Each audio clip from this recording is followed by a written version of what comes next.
Positif, daftar penerima bansos PKH BPNT dan bantuan beras 20 kg yang dicoret dan dipastikan yang masuk dalam daftar tidak lagi menerima bantuan PKH BPNT dan bantuan-bantuan lainnya pada tahap ketiga 2025. Bagi yang ada dalam daftar yang dicoret tentunya tidak penasaran lagi dan bertanya-tanya kenapa bantuan sosialnya tidak lagi diterima, sebagaimana diungkapkan oleh Menteri Sosial yang dilansir dari CNN hari ini.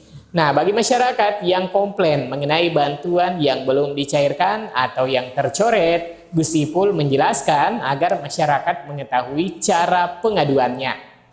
Nah, selain informasi tersebut, tentunya masyarakat penerima bantuan sosial ingin mengetahui bantuan sosial apa saja yang disalurkan hari ini dan hari-hari ke depannya agar tidak ketinggalan informasinya. Oleh karena itu, jangan kemana-mana, saya akan segera kembali menginformasikan kepada teman-teman semua setelah tayangan singkat berikut ini.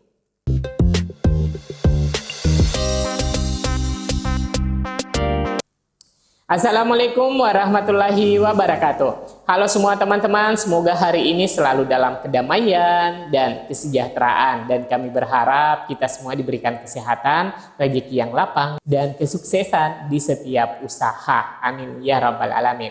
Pada triwulan ketiga tahun 2025, periode Juli hingga September, pemerintah Indonesia melalui Kementerian Sosial atau Kemensos melakukan pemutakhiran data untuk penyaluran bantuan sosial atau bansos guna memastikan ketepatan sasaran bagi keluarga penerima manfaat atau KPM.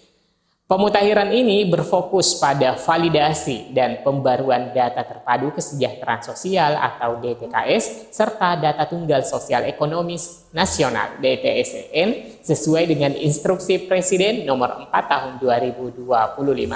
Proses ini melibatkan kerjasama dengan Badan Pusat Statistik BPS, Badan Pengawasan Keuangan dan Pembangunan BPKP, serta Dinas Kependudukan dan Pencatatan Sipil untuk memverifikasi data KPM. Pemutakhiran dilakukan untuk memastikan bansos seperti program Keluarga Harapan PKH dan bantuan pangan beras 10 kg hanya diterima oleh keluarga yang memenuhi kriteria seperti ibu hamil, anak usia sekolah, lansia, penyandang disabilitas, atau keluarga miskin dengan pendapatan maksimal Rp300.000 per bulan. Sebagai bagian dari upaya ini, Kemensos telah menonaktifkan 8,26 juta peserta PBIJK yang tidak memenuhi syarat. Menteri Sosial Saifullah Yusuf atau yang akrab disapa Gus Ipul mengungkapkan bahwa pemerintah telah mencoret lebih dari 200.000 penerima bantuan sosial atau bansos setelah terkonfirmasi terlibat dalam aktivitas judi online atau judol. Data tersebut berasal dari hasil analisis Pusat Pelaporan dan Analisis Transaksi Keuangan PPATK terhadap sekitar 600.000 rekening keluarga penerima manfaat atau KPM yang diduga terkait dalam transaksi judol. Yang lebih dulu sudah kita coret 200.000. Tidak terima lagi, itu yang terjerat dan terindikasi bermain judol, kata Gus Ipul usai meninjau sekolah rakyat di Solo Minggu 20 Juli 2025.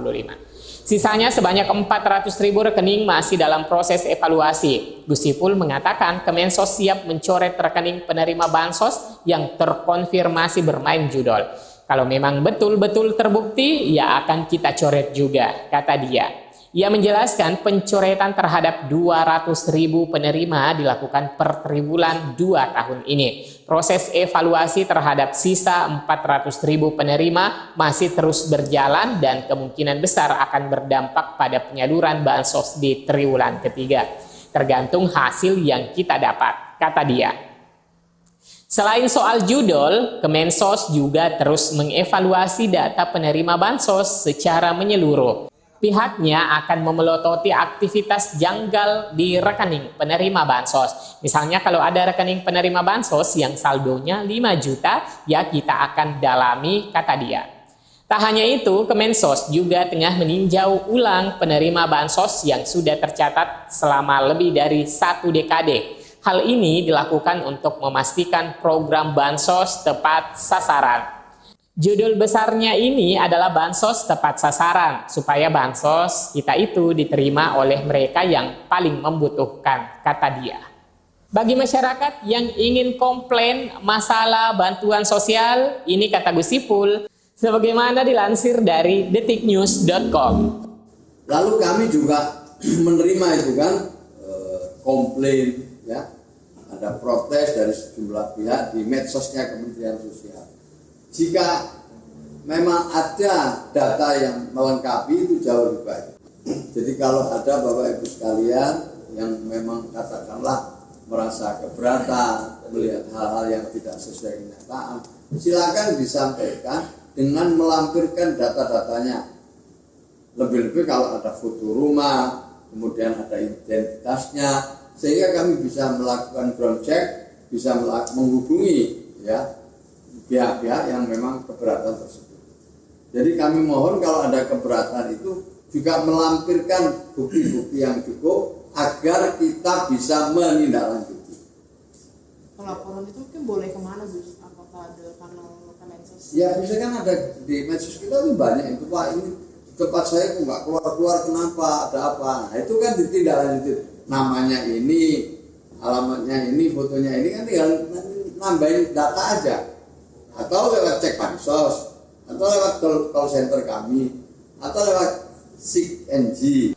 Menteri Sosial atau Mensos RI Saifullah Yusuf alias Gus Ipul mengatakan pihaknya memeriksa komentar di media sosial Kementerian Sosial atau Kemensos RI apabila ada komplain dari warganet, termasuk terkait bantuan sosial atau bansos.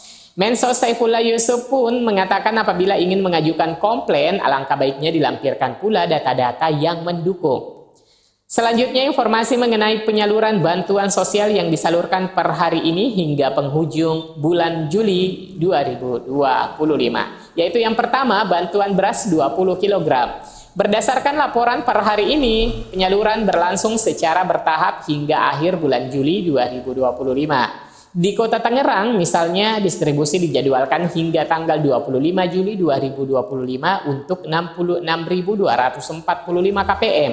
Di wilayah lain seperti Merauke, tahap awal telah menyalurkan 9.200 kg beras kepada 460 kpm pada periode yang sama.